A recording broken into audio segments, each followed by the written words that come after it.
Hello legends and super legends, welcome to Veloharmony. Today I'm going to be talking to you about foot pain. Whether it's numbness in your feet or just achiness, lack of circulation, any kind of discomfort when you're riding that has to deal with your feet will be addressed today.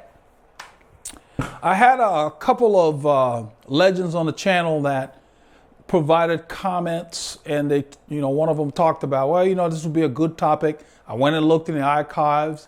I had talked about it regarding fit, but it was not very specific. So I decided to go ahead and make a video here that addresses the issues with foot pain when you're riding.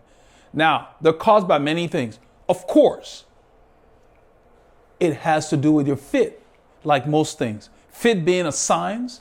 Don't fall for anyone telling you, oh, this is exactly what causes it, causes this, unless they have your history. So if I don't know how you're currently set up, I can't just respond. One of the legends put a comment out there, my left foot going to sleep when I ride. After a while, what's causing it? Well, anyone who just said this is causing it is pulling your leg, because many things can cause foot problems. So I'm going to start with the saddle first of all. If your saddle is too high, there are nerves in the perineum area that can get cut off where you sit on the saddle. If it's too high, it's pressing up against you too much. It will cut off the circulation to either one foot or the other, because some of us have leg imbalances that can create that. So the saddle might feel great for just the right leg or your dominant leg, and the other leg it may not. So you have to address things in a systematic way, like any kind of scientific thing. The first thing you want to look at is my saddle height optimal? Meaning that, am I comfortable? Am I getting saddle sores? Am I getting follicles getting infected? Because that's usually a sign that the saddle's too high, so you have a lot of movement and a lot of friction. If you're not having any problems there, and the reason I mention that is because sometimes you may set the saddle height for one leg. So if the left leg is a little longer or a little shorter, you have to accommodate the leg that has the imbalance. You can't set it for one leg and then the other one is not accommodated. And what I mean, for example, is if your left leg is slightly longer than your right, then you have to set the saddle height for the leg that is shorter, so that side you won't have issues with the nerve being compressed or saddle sores. Now, or you put a wedge in your shoe that will give you the extra height to make up for that difference. And that's where things come in. Now, if naturally your feet tend to pronate one way or the other, to the outside or inside, you can use wedges under your cleat to accommodate that. Those things can cause foot pain or foot discomfort. And a lot of times what happens is you start the ride, everything's great. 30 to 45 minutes in the ride, then all of a sudden you start having your toes going to sleep. And you probably have seen people start moving the strap, loosening the strap a little bit and adjusting. Now, sometimes you do that because your foot would swell and the shoe is just holding you too tightly. But I'm talking about prolonged issues with your feet, meaning that you can't feel your toes. And that comes not only from saddle height, but also the placement of the cleat. I've got this shoe sitting here for that very purpose, to discuss the placement of the cleat, because keep in mind, I'll use me for an example. My left foot is 5 millimeters longer than my right foot. Okay? Not a whole lot. I mean, and most people have that. The human body is not perfectly proportional. That's why you have to fit the machine to your body, not the other way around.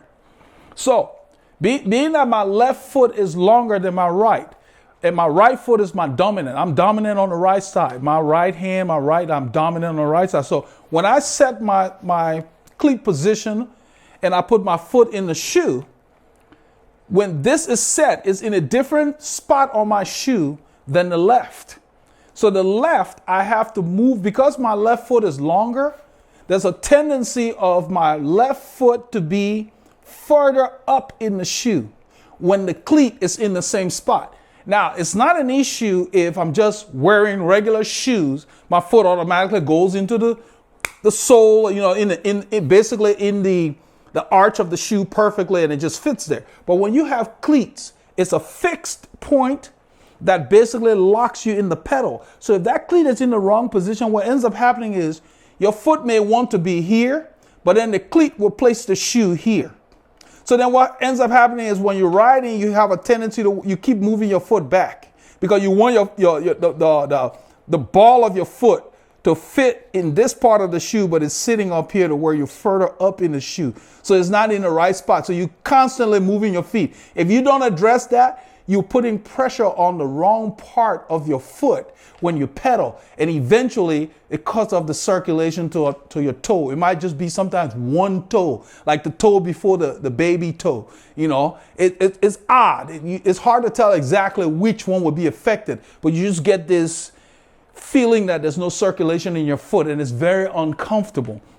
So what you're trying to accomplish is you want to place the cleat in a position on the shoe that allows your foot to sit in the actual arch of the shoe so that the arch of your foot mates the arch of the shoe. I mentioned that in one of my other videos where I was talking about doing the cleats without cops, setting your cleats without cops. And I mentioned that making sure that your foot mates with the shoe, but I wasn't addressing specifically pain in the foot. So if everything else is set, your saddle's fine and everything else, and you're constantly having, especially if you're having it with just one foot. A lot of times if you're having it with just one foot, that tells me that if the saddle has been addressed as far as the height of the saddle, that means that cleat on that shoe is in the wrong spot. There was another legend that said he went from regular cleats like these to Shimano SPD, those small metal cleats like you find in mountain bike shoes. Let me get one. My wife has one. He went to these cleats, okay? The tiny ones that go under the shoe. These are my wife's shoes. So the thing is this. It doesn't really matter whether it's SPD versus these. You still have to set this. Now, this does not give you the same kind of range that this does. But still, if the shoe fits you, you should be able to set this to where you're spreading the load and your foot is sitting in the shoe properly.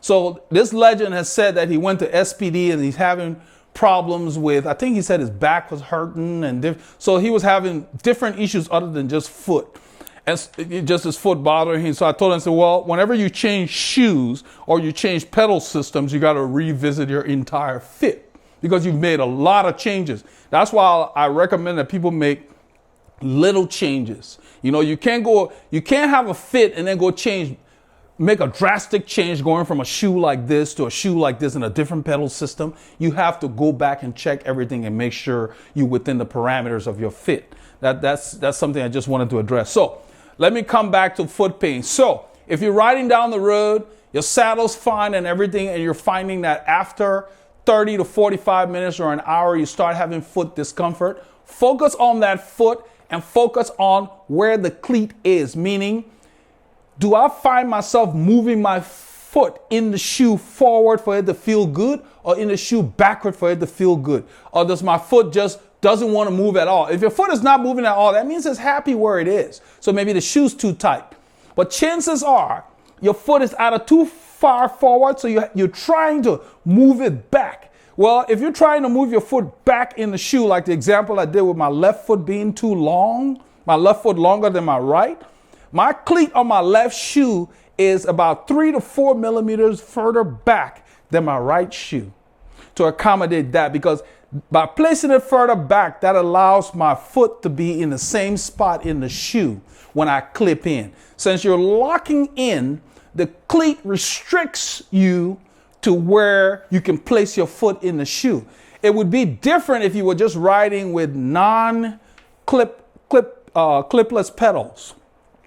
And you would just, because that means your shoe will be free and clear. Your foot will go where it needed to go. There will be nothing pulling it one way or the other. So when the cleat is off, it pulls the shoe in a position where your foot may not like it. That's why I don't subscribe to all these electrodes on you and the red tool and all these things. Nothing can substitute for feel. I made the comment in one of my earlier videos that no one can fit you better than yourself.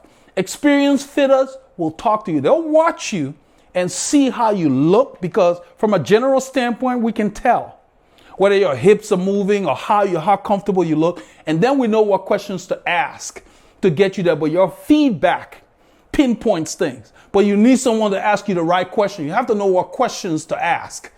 Because like I said, fit is a science. Everybody thinks they can fit themselves, but you'd be amazed how many riders spend 10 plus years or many, many years working on their fit. Some people, their whole racing career, they're still working on their fit because they just didn't spend the time. Now, I'm not talking about world tour level where they've got fit specialists within each team that work with them. I'm talking about guys that do local races or whatever that think they can fit themselves. They're always fiddling with stuff because fit takes a while for you to really master it. You have to really have the aptitude for it, first of all, to really understand the little nuances. You know, it's not that simple. That's why I keep saying it's a science. So to summarize, if you're having foot pain, the first thing you want to note is it due to an injury you may have had? If you've had an injury, then maybe you need wedges or you need special things to allow your foot to go where it wants to go. You need to pay attention to where your foot wants to go in the shoe. If you're finding yourself wanting to move your foot this way or that way as opposed to leaving it neutral, that says that you may need a wedge that would tilt the shoe where your foot wants to be. Okay? Those are the things that are outside. Most fitters consider that to be a non-standard fit because a lot of times the wedges will have to be customized for you, because a lot of times I don't use complete wedges under the whole cleat, because if all you need is for your foot to go to the right, I'll use a half wedge, because to make your foot, the shoe, tilt that way, you know, put the wedge on this side so the shoe tilts. You have to do opposite of where you want it to go. And so it's very specialized. Those are non-standard things that we deal with. But just in general, if let's say you never had a previous injury or whatever, you got everything kind of dialed, but then this one little nagging thing, like the legend that said 30 to 45 minutes, his left foot is just bothering him. That tells me he needs to look on the left side. Make sure that cleat is in the right spot so that your foot sits in the sweet spot of the shoe, meaning the arch of your foot is meeting the arch of the shoe. The assumption is you have a shoe, like I've said in other videos, that suits the shape of your foot. If not, you may need a custom bed if you want to stay with that shoe. I use Xero shoes because they're very flat. They don't have much arch, and that's just how my feet are. I don't have a deep arch. If I were riding CDs, I'd need a footbed in the CD. You know, so it's something that you have to work on, because the main things that cause it is saddle height and cleat position and saddle fore aft. Okay, if your saddle's in the wrong spot and you're not sitting comfortably on the saddle, you tend to unweight your rear end by putting more pressure on your foot. So the weight is not properly distributed between your rear and your feet. The weight on the bicycle should be between your rear and the feet. Minimal weight on the bars. And I've talked about that in other videos. So it comes back to fit again. If you're finding that you can't dial yourself in on your own, feel free. We have packages online. And in fact, what I'm going to do this week is put out a special code for those of you who are subscribers to the channel. Contact us. We'll send you a code that you can use to get 20% off if you just need a Skype session or you just need question and answers over the phone or whatever you need. I'm going to set up a special discount code for all my YouTube subscribers going forward. I'm going to work on that this week. So I just wanted to let you know that you can only go so far, because you've got to know what to do to get that thing dialed in. So if you don't need to ride for years in discomfort.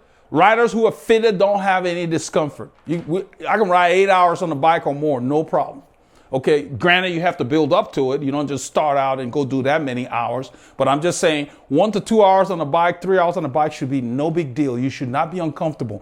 From the minute you get on the bike in the morning, you should be comfortable when you're fitted right. And I've made the comments about you should be able to wear your regular pants and get on the bike, even for a short period of time, and still feel comfortable. You know, you don't want to wear that for a long ride because of the seams and the irritation it will cause. But I just wanted to deal with that real quickly. Post any comments you may have below, any additions to help other people watching this video. But I just want to caution people to not disregard the need for a fit. I started to offer the remote sessions because I got a lot of inquiries into that. People came on here to like the videos and they started contacting me. And I've had people send videos in to where like a 1 minute, 2 minute video so I can see how they look from the side view, preferably. And I've been able to help many people dial themselves in. So I decided to go ahead and offer a discount code for all YouTubers. I will simply need that you send an email or you can contact via the website, whichever is easier for you, and send your YouTube name so that I can confirm that you're subscribed. And then I will send you the code if you want to set up an online session for a remote assistance, because that way you would just get through this and I can explain and answer all your questions as you do this. So with that, I want to wrap up by saying, pay attention to everything your body's telling you and don't disregard it. You should be comfortable everywhere. If something's off, it needs to be dealt with because it will simply ruin your enjoyment. With that being said, enjoy your rides, get your miles in, and don't let anything stop you.